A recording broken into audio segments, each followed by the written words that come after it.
Yo, what up, everybody? Welcome back to the channel. We're about to break down the most important thing you need to learn when you're just starting out in sales. It's your foundation. That's what I call it. So, we're going to go over your foundation, the biggest thing you need to learn in the beginning, and then step number two in our 8-step sales process. If you haven't watched the 8-step sales process video yet, go in the link below. It's going to take you over to the 8-step sales process video. You kind of get a better understanding. But before we get into it, please like this video, subscribe to the channel, and let's get into it. Okay, so when you're building anything, the most important part is the foundation. Let's just talk about a house. If you're building a house, the most important part and the first thing that you build is the foundation. Once you have the foundation built, then you build the walls, you put in some windows, you put on the roof, all that type of stuff, right?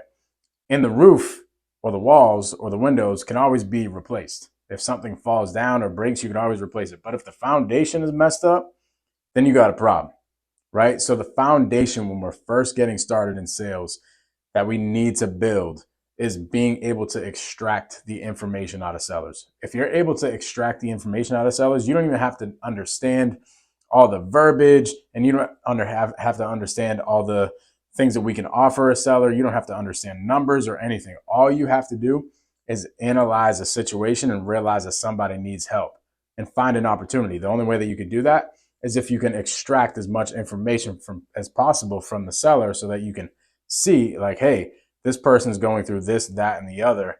We need to get this person some help. So the first skill that you just want to hone in on when you're first getting started in sales is building your foundation of being able to extract as much information as possible. Okay.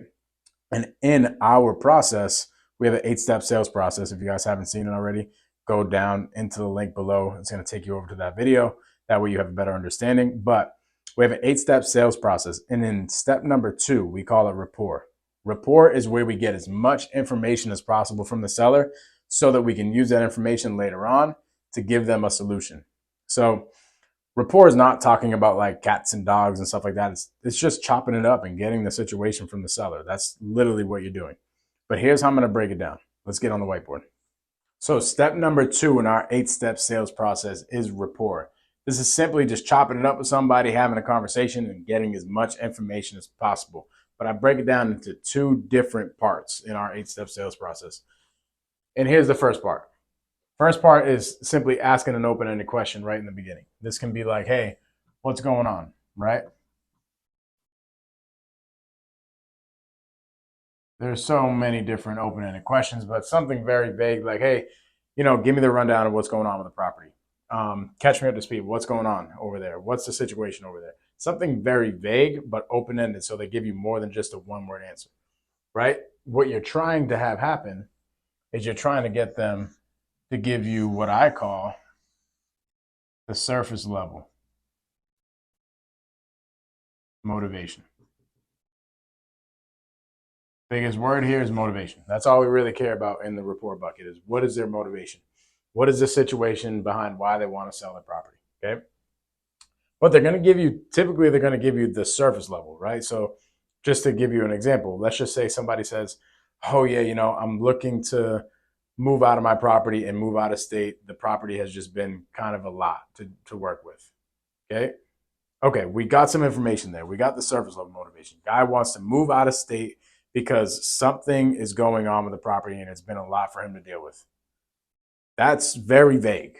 We know that, hey, I have a motivated seller who wants to move out of state, but we got to dig into the surface level, right?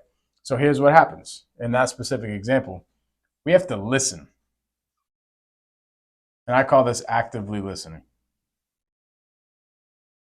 So we have to really listen hard to what the seller is telling us. And then we find some information with what we were listening to. And we figure out what the key information is in that surface level motivation.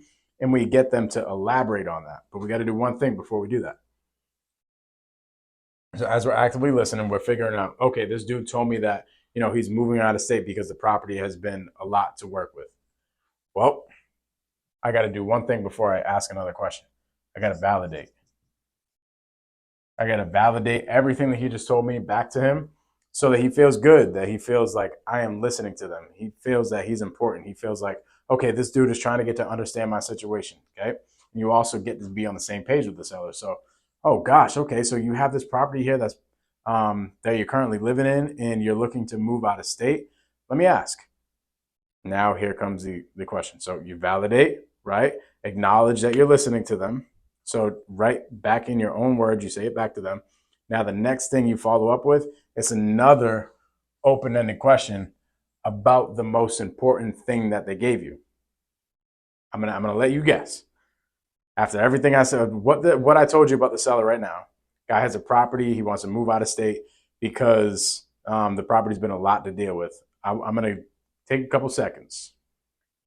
I want you to guess what you think the most important thing to follow up. What should we get him to elaborate on? You got 5 seconds here. Drop a comment. Don't cheat either. So we got to figure out what a lot to work with means. So we validate what he said. Hey, I know you have this property that you're looking to sell that you currently live in. You're looking to move out of state because the property's been a lot to work with. Well, tell me, Jim, when you say it's been a lot to work with, like, help me understand what do you mean by that? Very open ended. You get to get him to elaborate on exactly what it's a lot to work with means. Maybe he means the mortgage is way too much, right? Maybe he means that the property is in super disrepair. Maybe he means this, that, the other. Like there's so many different things that he could say, but you got to get him to elaborate on it so that when you get off this call, you have as much information as possible, right? You don't even have to be good at numbers. You don't have to be good at negotiating, but if you can get this down, if you can simply get on the phone with somebody and extract as much information as possible and find somebody who needs to move out of state because they have foreclosure coming up here in the next like 2 weeks and they don't know what to do. They don't have the funds to, catch up the back payments and everything like that. If you can find that opportunity, you just got to find somebody that knows what the heck to do and send it over to them. That's it. You can make money in this business. So this is why I say this is the key thing to learn. This is the most important thing to learn when you're first starting out talking to sellers, because if you can learn this, then you'll always be able to make money no matter what. So here's how we break it down. Okay. Open-ended question. After that open-ended question, we listen and then we validate and then we follow up with another open-ended question about what they just gave us. This is only the first part. Remember I said there's 2 parts? So right here is the first part.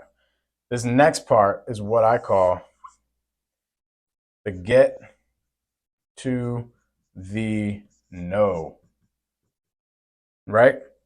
And this part is where we're trying to really figure out what the best next steps is for this person, where we're trying to get to understand like, hey, where's this guy's course of action going? Is he about to list this with a realtor? Should he be doing this with a cash buyer? Like, what does this look like? And we're not pushing him away from us, but we're actually pulling him closer to us by figuring out more information. But we're just pretty much figuring out, why has he not just talked to a realtor? Right? And this is like, hey, what did your realtor say? Right? What are the other buyers saying? When he answers these questions, we're going to get some information that tells us, oh, he's not going with a realtor because the property's in super disrepair and he'd have to put $100,000 worth of work into it. And da, da, da, da, da.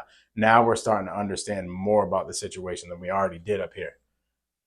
After we complete these 2 steps in the second step of the 8-step sales process, we are ready to move on to number 3. Now you might be like, Mike, this looks cool, right? Like this all looks cute and stuff, but it doesn't always happen that way on the phone with sellers, right? They can be tough. Well, I have a whole entire process on what to do when they are not going to give you the surface level motivation, because this is where it starts. It starts with a surface level motivation. If you can't get that, then you don't have nothing. So I have a whole entire process that will help you get the surface level motivation, and it's bulletproof. If you're interested in that process, go to joinbprei.com so you can just lock up deals utilizing this process so that you're not bashing your head over the wall like I was in the beginning. But hope this helped out. Please like this video, subscribe to the channel. I appreciate y'all. Catch y'all on the next one.